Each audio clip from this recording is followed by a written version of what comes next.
आमदार जितेंद्र आव्हाड यांनी एक वक्तव्य केलं। राम हे मांसाहारी होते असं वक्तव्य केलं आणि त्या वक्तव्यावरनं जो आहे तो राज्यभरामध्ये वाद पेटलेला। आपल्यासोबत याविषयी अधिक बोलण्यासाठी अमरावतीच्या खासदार नवनीत राणा आहेत। ताई, काय सांगणार?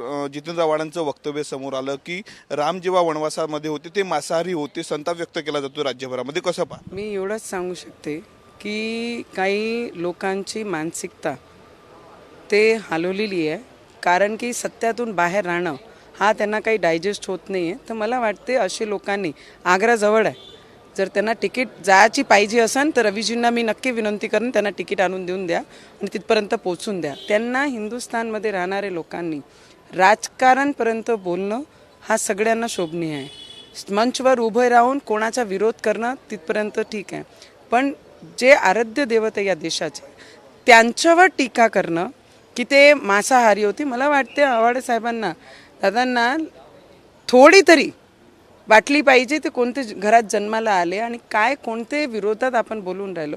राजकीय लोकांनी आपली पातळी सोडू नये, कोणीही असो, मग त्या पातळीचे लिमिटमध्ये राहून त्यांनी बोलले पाहिजे।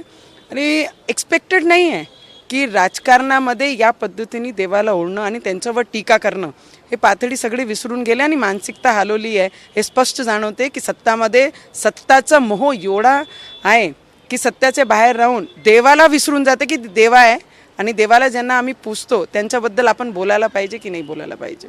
भावी, हनुमान चालीसा प्रकरणावर गुन्हे दाखल झालेले होते, आज सुनावणी झालेली आहे। तर तुम्ही अनेक सुनावल्या आत्ता मागे गैरहजर होतात, आता 11 तारखेला सुनावणी आहेत। न्यायाधीशांनी म्हटलेलं आहे की सुनावणीला तुम्ही सत्यानं गैरहजर राहतात, नॉन बेलेबल वॉरंट काढला जाईल, कसं पाहता?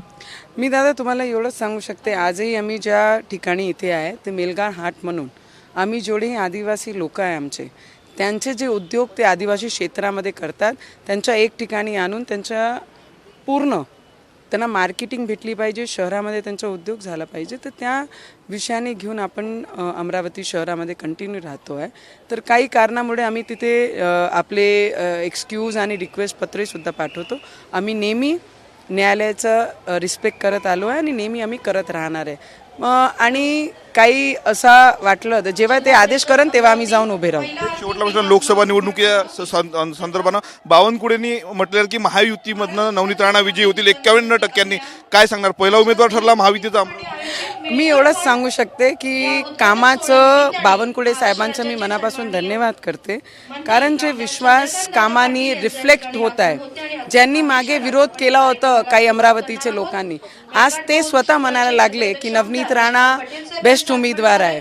तर मला वाटते कामं हा रिफ्लेक्ट करत असते आणि तो रिफ्लेक्शन होत आहे अमरावतीमध्ये। आणि मी मोदीजींसोबत होती, आहे आणि राहणार, आणि ते आमच्या पाठीशी आहे। या सगळे अमरावतीकरांनी आणि पूर्ण महाराष्ट्राने पाहिलेलं आहे की माझ्या जिल्ह्याचा विकास हा सर्वश्रेष्ठ माझ्यासाठी आहे आणि ते मी करत आलेली आहे। येणारे भविष्यामध्ये जनता जनार्दन जे ठरवेल तेच होणार आहे, पण मला एवढा विश्वास आहे की काम जर लोकांमध्ये केलं तर या पद्धतीने प्रतिक्रिया येत असतात। एक दीड वर्षापूर्वी राणाकडून वाद सुरू झाला आणि त्याच बच्चूकडून थेट हे दिलं, तुम्हाला ऑफर दिली की प्रहारच्या तिकीटनावर निवडणूक लढा। मला वाटते बच्चू भाऊला मी खूप मनापासून धन्यवाद करते। ॲटलिस्ट शेवटी त्यांनी स्वतः एक्सेप्ट केला की नवनीत राणा शिवाय या जिल्ह्यात उमेदवार नाही, असं त्यांचे शब्दात आपण सगळ्यांनी पाहिलं। तर मी दादांना धन्यवादच करते।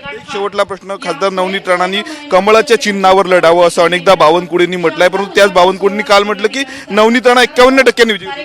मला वाटते की त्यांचं मनापासून धन्यवाद करते आणि आम्ही सगळे सोबत आहे। जेही निर्णय पुढे होईल, सगळे जेवढेही लीडर्स आहे रवीजी यांच्यासोबत बसून ते निर्णय करतील। होत्या खासदार नवनीत राणा। कॅमेरामॅन अनिकेत दातोंडेसह मी स्वप्नील उमाप, TV9 मराठी, अमरावती।